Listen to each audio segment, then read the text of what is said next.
forth and so on. And so far as it relates to Shabir Shaik, the longest surviving ill person. Now, and I'm just saying that deliberately to say, remember when he was released from prison, he came out in an ambulance. Weeks thereafter, he was at the golf course, medical parole, terminally ill. Must go and check what terminally ill means. And we all know, even today, the man is still alive. Was Polokwane pro-poor conference? What is pro-poor? Pro-poor in this instance means that those who felt rejected by those two economies, as Thabo Mbeki coined them, of South Africa, were feeling that it was tough for them.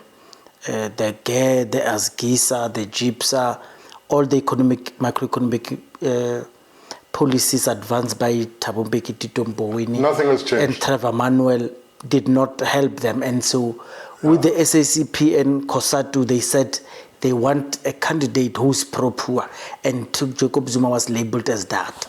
And when they won, they said it was a victory for poor people. Was it, and if it is, why? There was no change. Yesterday was like today, and it became like tomorrow. One of the criticism of BBBE is that it benefited a few, and the majority remains subjugated under the conditions of stark poverty and inequality. So Polokwane Conference did not even shift the political landscape a bit. Isn't that a contradiction of what you just said? What? That an ANC culture was disturbed after Polokwane because a lot of things changed. No. We're defocused. Okay. Now, let me tell you, go and look at the results, the election results of the ANC from the period of Nelson Mandela to today. There was a steady increase from Mandela, first term Mbeki, second term Mbeki. And then what happened after the second term Mbeki? There was a drastic decline in the support of the ANC. Because it became fashionable to do wrong things.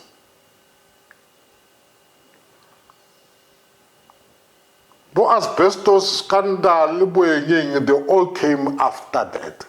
Because people felt now is our time. There's a book by Michelle Arong. It's now our time to eat. I think people should go and read that book. It describes what happened after Polokwane, even though this happened in Kenya. When Mwai Kibaki wanted someone to investigate the government of Arap Moi, this guy that he appointed came after a few researchers and said, hey man, President, I see man, you asked me to respond, to investigate the corruption of the previous government. Hey man, your people, man, they're worse. And Kibaki said, Imran, I didn't say investigate these ones. I said investigate those ones. It's now our time to eat. Don't investigate us. And look, all evidence is out there. you know. 500 RDP houses built. Yeah? Money paid out. But there's not even a single house that a person can point out to say these are the houses.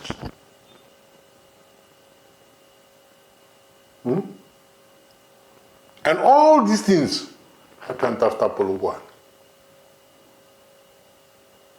When people who felt that they've won in Polokwane ascended positions of power and authority,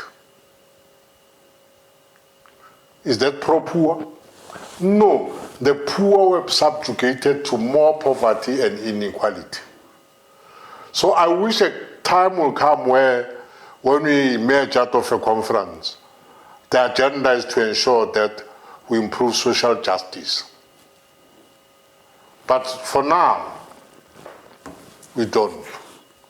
That's why we clutch at each and every little straw to find fault with certain individuals. Even when some of the things are very ridiculous, if you ask me. They're very ridiculous, Mashiane. You know, I don't want us to lose focus of what we are discussing. But I wish I could deal with other things which demonstrates how ridiculous we have become. Please do. I'll give you one simple example. Phala. No? Phala. A person loses money, his own money. And what we are worried about is that he took loan to go and report it. Really? And we immediately say how much the money was. You can only know the amount if you counted the money. And if you counted the money, it means you saw the money. And you must tell us what role you played in making the money disappear.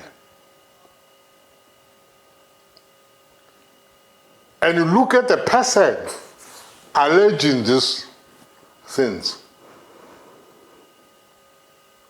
and you look at his character, and you realize he's sitting on the other side. You understand what I'm saying? Now, when they realize they cannot move with this one, they go to his number 2. I can tell you, they are waiting for the day that Comrade Paul Mashatile becomes the president.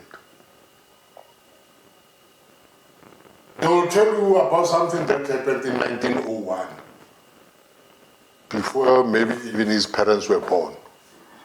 And you will ask yourselves, why are they not talking about them now?